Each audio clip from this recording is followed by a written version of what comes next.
Hello folks.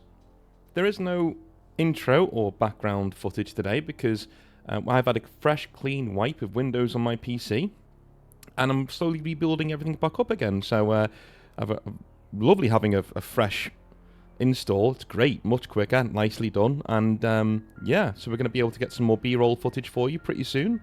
And all good. It is an emotional day here in the North household as I am an Evertonian, as you all know, support Everton, and we said goodbye to Goodison Park today, which is our home, or has been our home, for 133 years. So, yeah, it's weird recording this straight after that, but I'm kind of low on energy because of that. Not low on energy, but like, I'm a bit reflective at the moment. So, if I have a little bit more whimsy in this episode, please forgive me. If you have any memories of that stadium, if you've ever been there before, then put them in the comment section down below. I'd love to hear them. Alright, let's move on to what we're all here for, and that is hobby nightmares, hobby stuff going on right now. Right. Who do we have first? It is Leslie. How's it going, man? He says, "Hey North, hope you've been well." Yeah, I've been very good, thank you. "My name is Leslie. I'm 30 years old, and I live in Melbourne, Australia. I have a hearing disability, born deaf. My left ear is completely gone, and my right only has 2% hearing. Wow. Thankfully, hearing aids exist and I can hear decently well. Well enough to get by and enjoy life anyway. I started watching your channel around 4 months ago, and I've really enjoyed the stories that have been submitted to you. So I have a story that I thought might be interesting. Nothing too crazy though. Well, thankfully you've got hearing aids. A steady friend of mine also has hearing aids. I'm not sure if you can actually hear without them, or whether it's just like, it's hard for him to hear. Probably not, considering he's got hearing aids. But he actually has a Bluetooth headset internal, that he uses for gaming. Do you use something similar, Leslie? Let me know. Anyway, I've started my Warhammer 40k painting and tabletop journey at the start of this year. For over 10 years, I've always been interested in the lore and the grimdark artwork, but every time I wanted to do anything with the game itself, I always remembered, oh yeah, you have to glue and paint your models. No thank you. I had no faith in my skill to produce anything cool looking that I could be happy with, so I just stuck with Warhammer related video games. So about 5 years ago, I said to myself, let's try a new hobby at the start of every year and meet new people, which I really needed to do because I was not in a good state. I only had online friends, no girlfriend, and I kinda lived like a hermit. I've always avoided talking to strangers due to my hearing and being afraid of annoying people by making them repeat themselves all the time. Plus, it doesn't help when I don't have a great social battery at the best of times. So I've tried all sorts of stuff, Yu-Gi-Oh!, Magic, Gundam, playing my guitar again. Then this year came around and I thought, you know what, screw it. Let's try painting some models finally. I get what you mean about social battery, man. I went out with the lads last night just for like a quiet pint. And again, I got back in about 11:30 at night. And when I was lying in bed, I was thinking forward to, obviously we've got, what do we have coming? Oh, we've got Exile Fest next month, right? All that stuff going on. And I was like, oh my god, I'm dreading that. Because my social battery was gone, right? Today I'm looking forward to it again. But last night, I was like, oh my god, no. I hate even the idea of doing this. Because you're done. You're done. Anyway, I've attached some pictures of my models that I've done so far. I have a 1,000 point Necron army, some of my Tyranids that I'm working on for a 1,000 point list, and my first ever model I did at Games Workshop. Thoughts and opinions are welcome. We'll not give too many thoughts on the first one. I think your first one is your, yeah. Dude, for a first try at Games Workshop, this is a pretty good Space Marine, let's be honest. It needs some ink and some metallic work and tidying up, but for a first try at a Space Marine, this ain't bad at all, dude. This is really, really good. Excellent stuff. And of course, I'm limiting pictures to 2 per person because we'd be here all day, but I do love this Necron army. Dude, you have come a long way in a very short period of time. Like, this is light years behind this. Necrons are the best starter army in my opinion because these look etchy, metallic, really nicely done, really nicely dry brushed. Brilliant stuff, mate. Absolutely brilliant stuff. You've come a long way. Good on you. Right.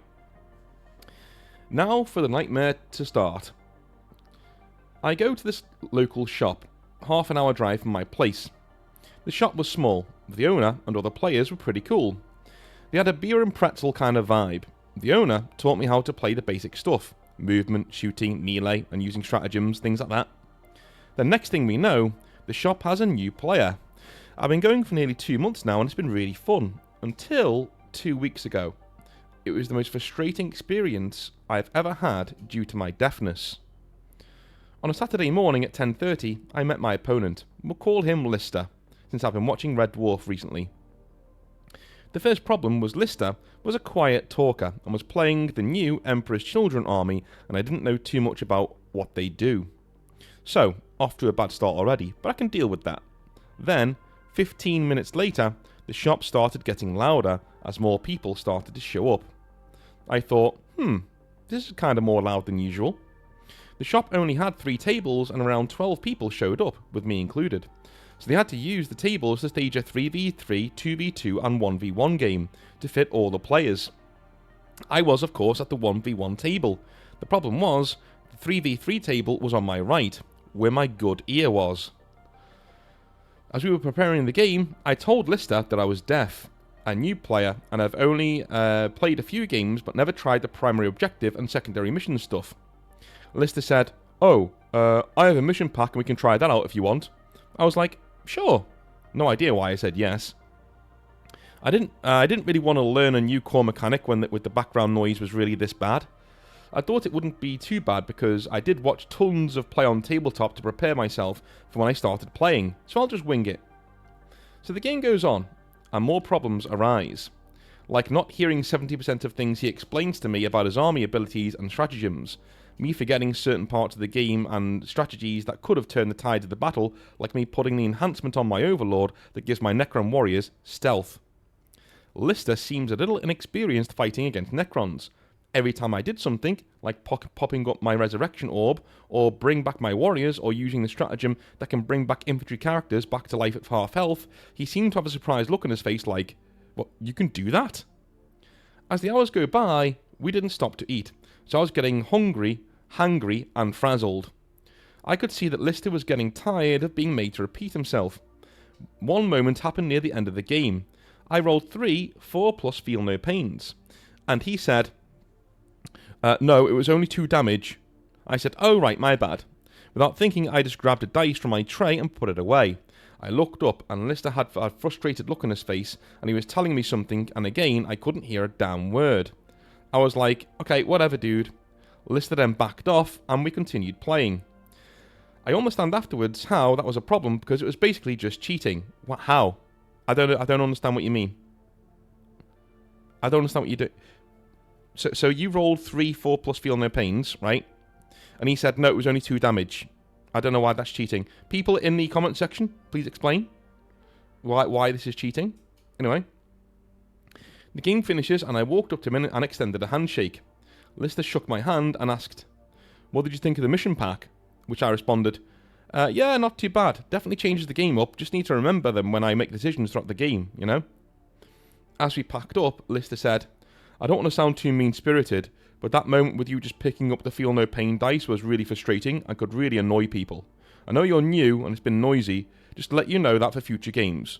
Then I responded, yeah, I'll be honest, I was getting more and more frustrated all day and eventually my brain just turned off and I just wanted the game to end. I apologise for being a dumbass though. He accepted the apology, then started chatting about other Warhammer stuff, and that was that. I know, a lot of stuff and nothing too dramatic, but it was a nightmare scenario for a deaf person. Right now I'm working on some solutions that can be easy for my opponent to use to clearly tell me what I need to know, such as how much AP and damage by telling me the number and using fingers. If you have any ideas, I'd love to hear them. You get it? Hear them? Brilliant. Cheers, North. Have a good one. Well, dude, this was still a nightmare, though, because I completely get what you mean when you say, you know, I was just tired. Like, dude, like, your brain just... there are some times when you've had enough of 40k, you know. It's kind of why I went to one-page rules, right? It's one of the main reasons why I went over there. I can't do this. If I play a game of 40k, I am about 2 hours in, and my brain starts to melt. It starts to go, no, I've had enough of this, you know? So God knows what it's like for you being deaf. Like, that's got to be terrible. Awful. Anyway, let's move on to our second hobby nightmare. All right. It is from John. How's it going, man? He says, "Hello North, here are a few stories of that guy who thought he would win by taking certain lists and weapons that were really OP in his eyes. But first, let me get back to what you said whilst reading my previous nightmare. Suddenly having to switch plans is something that more men have trouble with than women, even those who do not officially have autism." Yeah, I mentioned this last time. When plans suddenly change and there's no real good reason for it, like I'll get like really snippy and really angry. It's like, ugh, you know. I was wondering if it was an autistic trait or whether it was an ADHD trait. I don't know. Anyway, I do not officially have autism either. However, that is more because in your 80s, 90s, the concept of autism was much smaller than it is now. Just to give a modern example for the viewers, you were only autistic if you came close to what Sean had in The Good Doctor. If I were to take a test now, autism would definitely come up, but it is so mild that the psychiatrist I spoke about it to said that making it official would have more disadvantages than advantages, at least for me. It's just a word on a piece of paper. I always give the example that brains are built from Lego bricks. If you do not have autism, switching plans is easier, or the Lego blocks stay in place. If you have autism and something suddenly changes, someone knocks over the Lego and you have to put everything back together before you can continue. That building takes time. Dude, I'm with you on that one. Like, I'm also like this with like loud noises. If I'm trying to work and somebody's walking around outside my room really loudly, I'll always tell people it doesn't bother me, but it really does. I get really angry. I'm sitting here just like, God, can I just get 5 minutes just to finish this thing off? You know, that kind of a thing.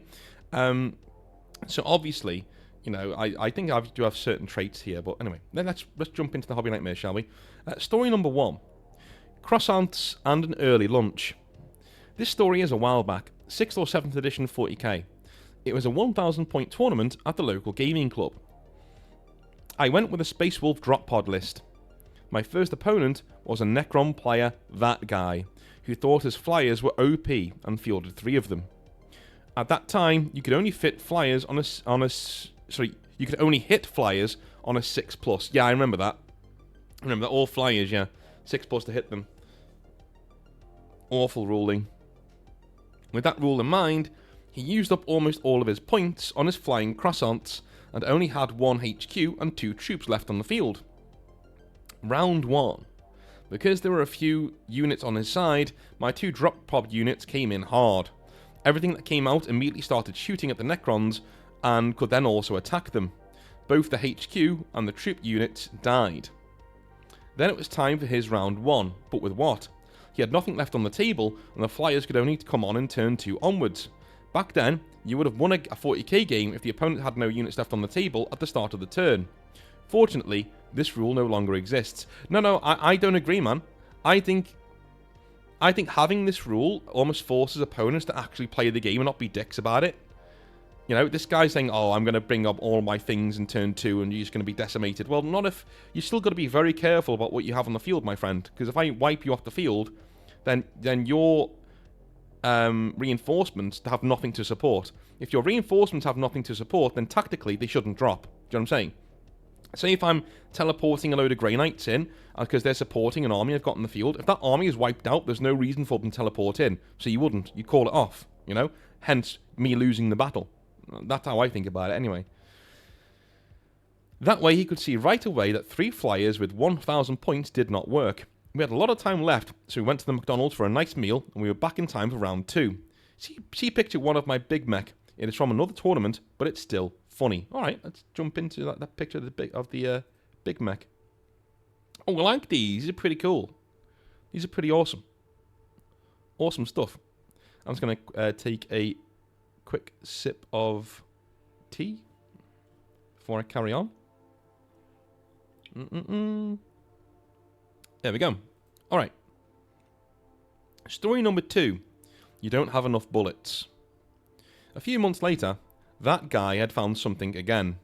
Those were Strength D weapons. Oh my god, I remember these. He bought a whole new Eldar army with only units that had Strength D weapons. With that, he could easily take out strong units and especially vehicles. Those were used a lot during that edition of 40k. 7th edition, right? Was it 7th?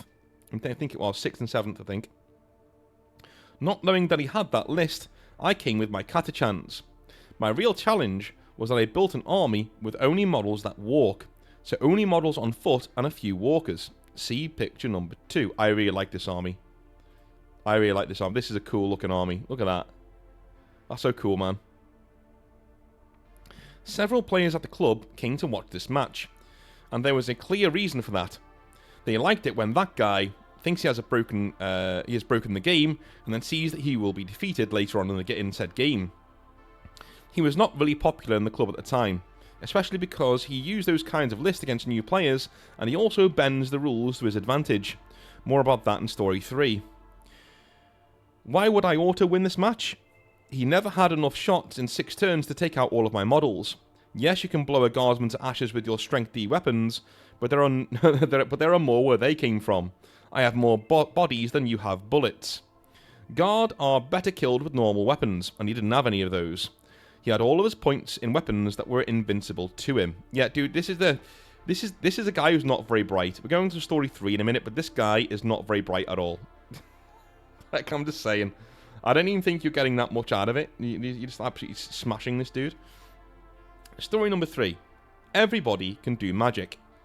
There are more stories, but I'll stick to 3 for now. This time, that guy came with a guard army. I came with my orcs. A walker list before they were cool in picture 3. I think I've already given you that picture, right? Yeah. This one. Yeah. His idea this time was a unit of 10 Psykers. These only cost 100 points and have the rule Brotherhood of Psykers. Dude, I've got to be honest with you. This guy seems like a chore to play against. Like an absolute chore. I don't see this at all. I think this is not a very good player. Because in trying to break the game, he basically sabotages the enjoyment of both players. Which, you know, why? He thought that all 10 could do magic. Back then, everyone could cast mortal wound spells, and he wanted to do that 10 times every single turn. I had to explain to him several times why that is not correct. First of all, it is in the rules at Brotherhood of Psykers. Because I play demons myself, I already knew that rule with my pink horrors. This was one of the things he taught new players, giving him a big advantage on auto wins most of the time. One of my arguments was that 10 points per man is far too little for all 10 to spam mortal wound spells. Most Psykers are either HQs of 100 plus points or Grey Knight units. And he also only casts once per turn. His argument for that was, but this unit only has toughness 3 and a 6+ save, you can kill them quickly. They are a glass hammer. Luckily, another player heard this too. He did not play 40k but Warhammer Fantasy and Mordheim. He also explained that 10 points for a model that can cast was far too little and understood my explanation about Brotherhood of Psykers without even knowing the name. That was when the game finally started and we got down to playing, unfortunately, where that nightmare ended. Alright, dude. Well, I have to say, like, I'm with you. Like, this guy, he isn't the worst, like, nightmare dude we've ever had on the channel, but it's the constant trying to push the rules and push how things work and get things to work for him that kind of ruins it for everybody else. You know what I mean? And in doing so, he most of the time is ruining the game for himself too. That's the worst bit. Like, you're ruining it for yourself as well as your opponent. If you're gonna try min-max to the point that you bring an actual army to the table. Don't min-max to the point that you're relying on gimmicks. Gimmicks are lame unless that's the kind of game you and your opponent are playing, right? Going into wanting a game of 40k, a nice tactical game of 40k where you're having fun, right? That's fine. But bringing gimmicks to a battle like that, you will quickly run out of opponents because gimmicks can be fun, but most people just want a game of 40k and want to get better at the game. They can't do that if your list is so swingy and so brittle, right? And only works in one way. It can be fun every once in a while, but the other opponent is not learning anything by beating you. You know? And to be fair, you're not learning anything either. You're learning one way to play the game, which isn't great. Which is why I say, most of the time, Space Marines are the best starter army. Not because they're really powerful, but because they can do everything like 6, 7 out of 10, right? You can build them to do anything that you want. And they can be quite forgiving. Not all the time, but they can be. Anyway, moving on to our main event of the day, and that is from Dave. And he says, yes, I am a normal Dave. Well, cheers, Dave. Thank you, mate. Dear North, This will be a super quick one, but your videos in previous weeks about working in retail got me thinking of something I once saw at a Games Workshop that made me absolutely wince. It didn't happen to me, but there was a lad in my local Games Workshop store by the name of Trev. A really cool guy, and a really cool retail worker. Genuinely would go out of his way to help you out, and, more importantly, would just leave you alone after saying hello. He took no for an answer, but if you wanted to talk shop with him about models and stuff, he was always excited to hear what was going on with your hobby. The manager, Carl, however, was a different matter. An upseller through and through, and a rather portly gentleman. Which means fat, for those of you who don't know. He would toddle around the store after you, trying to steer you in the direction of the starter box sets. He would do this even if he knew you were not a beginner. When I spoke to Trev about it over a pint, he told me it was a kind of passive-aggressive tactic of Carl to do a few things. Number one, it was to show the customer he is pestering that they are not the people who should be in the store. He wants new people. Right, yeah. So if he's following you around and saying, hey, do you want a new starter box set? Even though he knows you're not a new starter, he's tacitly telling you you're not meant to be there. Right? These are the kind of people I want to serve. And I'm going to ask you the questions that I will ask people I want to serve. This is really lame and passive-aggressive, and it shows a complete lack of respect for the person you're talking to, because he doesn't remember you. Dude, my old manager did this as well. He doesn't... If a loyal hobbyist came in, he would ask that hobbyist, even if he's seen him a few days ago, he would ask that hobbyist if he's come in for like the new Dark Imperium or Dark Vengeance or whatever it is he wants to sell him, right? Hey, do you want to do an intro game? It's like, and the amount of people who tell my old manager, dude, it's Dave. I've been here for 6 months. He's like, oh, sorry, yeah, so many people come in, I forget them. No, you don't, mate. You didn't forget him. He was in here yesterday. You didn't forget him. You're being a dick. You're being a dick, is what you're doing. This is so I hate this shit, man. It's horrible. And number two, it was to alienate and shepherd out those who he did not want in his store. Essentially, you make it as uncomfortable for them as you can so that they do not bother returning. Yep. Pretty much it. Pretty much it. These are the tactics. Absolutely. He was trimming the herd, basically, and I'm ashamed to say it worked for me eventually. Before anybody judges me in the comments for giving up, I have a job, a wife, a family, and I really don't give a shit if I can't go into a particular Games Workshop or not. If you make it unpleasant for me to be in your business, I will just sack it off and not go into your store. Yeah, true. Alright. Yeah, I don't think anyone should have a go at you for that. The straw that broke the camel's back for me was Carl getting more and more aggressive with Trev in his comments and feedback whenever I was in the store. Eventually, he would make Trev sit at the painting table and study, quote-unquote, a manual about how to be a Games Workshop staffer. God, this sounds familiar, man. I've been here. I took a glance at it one time as I went for a pint with Trev, and Carl insisted he do homework, quote-unquote, by completing the exercises in the booklet. Dude, you should have thrown it back in his fucking face. So I'm sorry, I'm getting paid minimum wage to work in a retail job. You don't get to give me homework, mate. Sorry. Are you going to sack me? Great, I'll go and get another minimum wage job. You throw it in his face. I'm not doing this on my own time. The only reason I did it was because it got me out of the manager's hair. Like, I wasn't, like, in the firing line because I'm doing training. So I was able to sit down, do the training. It was really easy. I completed the booklet. It was really easy, and he left me alone. Right, that was my thing. But if he said to me, "Go and do it at home," I'd be like, "Go fuck yourself, mate. Go fuck yourself. You're gonna go home and do what? Twiddle your thumbs as per usual. I'm gonna go home and study. Go fuck you. This job is not worth going home and studying, my friend. All right. I'm not doing a university course here. Just simple as. That's disgusting. Unpaid work is the enemy, mate. It really is. And it was the booklet was literally a how to breathe set of instructions. Just condescending and elementary stuff like that. If I'm being honest, Trevor's already doing really well. A lot of it was just corporate speak, like an AI being trained how to act like a human. There was even a black silhouette dude diagram standing in the pose, you know the one, on how to look open and non-threatening to a customer. God, this is cringe, man. This is cringe. Oh my god. You know the pose, folks. You know the pose. You know the pose I mean. If you've been watching the channel for a while, you know what I'm saying. He's got one hand in his pocket, in his jean pocket, and he's gyrating his hips somehow. I don't know why, as his other hand gesticulates around the store, pointing at things that he might want you to buy, with a really weird smile on his face that never quite reaches his eyes, right? That's the Games Workshop manager way. Good Games Workshop managers don't do shit like that. Just saying. And Trev hated it. Yeah, I bet he did. He just wanted to sell models and have a laugh with customers. Trev, on this day, when it finally happened, was walking around the store and helping people where he could, as it was very busy and Carl was clearly struggling to keep up.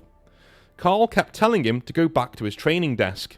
Trev would, but then the store would buckle under the numbers again and somebody would ask Trev for help, and he would, of course, stop what he was doing and help said customer, because he'd been asked. Carl would come over and admonish him in front of said customer. Dude. And I quote, "I'm sorry, Trevor's training he needs to be getting on with. I'll take it from here, Trev." Unquote. He would then take over the interaction, ring that person through the till, then take credit for the sale. He even headed over to the KPI board and placed a few on there for himself after Trev had laid all the ground and prep work for that particular sale of 2 to 3 starter boxes. Dude.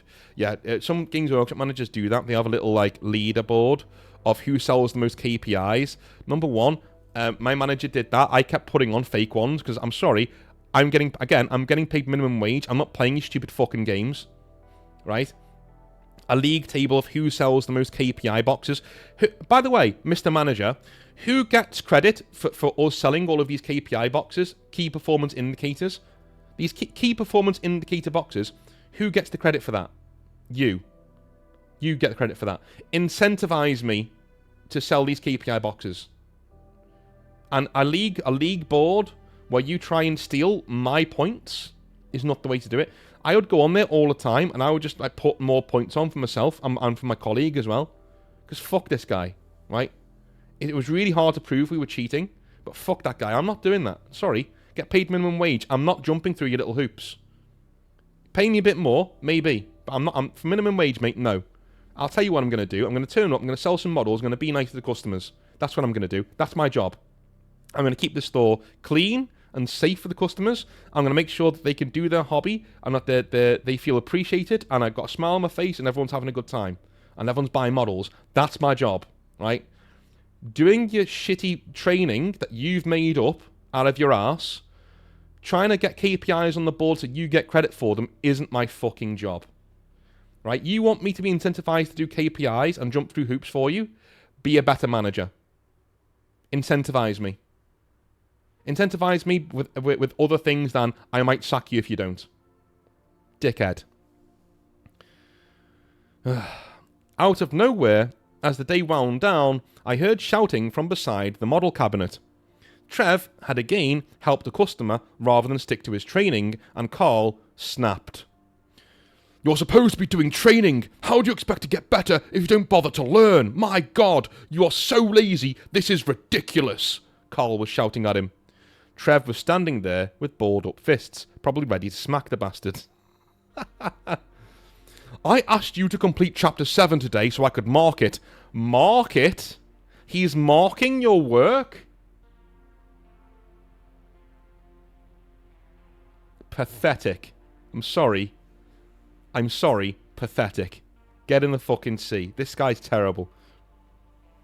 "You don't need to be on the shop floor. I can handle this. This is not your place." It literally is, mate. He's a staffer. It literally is his place.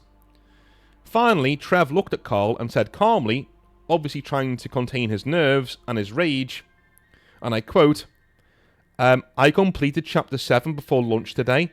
You'd know that if you bothered to hear me out at some point. Not that it matters. I've had enough. Shove this job up your fucking hole, mate. See ya." With that, he walked out, and Carl just stood there looking agape. Do you know why he's shocked? He can't believe, he's so in the cult, he can't believe somebody voluntarily quit Games Workshop. They're all like this. Like, I'm serious. Most of them are like this.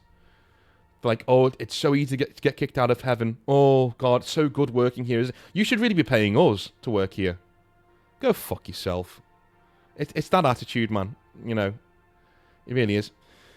I left soon after and actually went for a pint with Trev a few days later, and he told me he'd gotten a job at CEX and had a uni interview, so he was sorted. CEX, Computer Exchange, was a lot more chill, and from what I hear, he loved it there. I never bothered going back to the Games Workshop store though. I have no idea if Carl is still there, but the store is constantly empty whenever I walk past it, and I do so 2 or 3 times a week on my way to the office. Anyway, cheers for all you do, North. Have a wonderful day. Cheers, man. Dave, thank you very much. Well, that was really cool, dude. And again, I'm completely with you. This guy was a grade A douchebag. So bad it's cringe. So bad it's cringe. Anyway, I'm going to head off. I love you all long time. Have a wonderful, wonderful rest of your day. And I'll speak to you very, very soon. All right? Have a good one. Bye-bye now.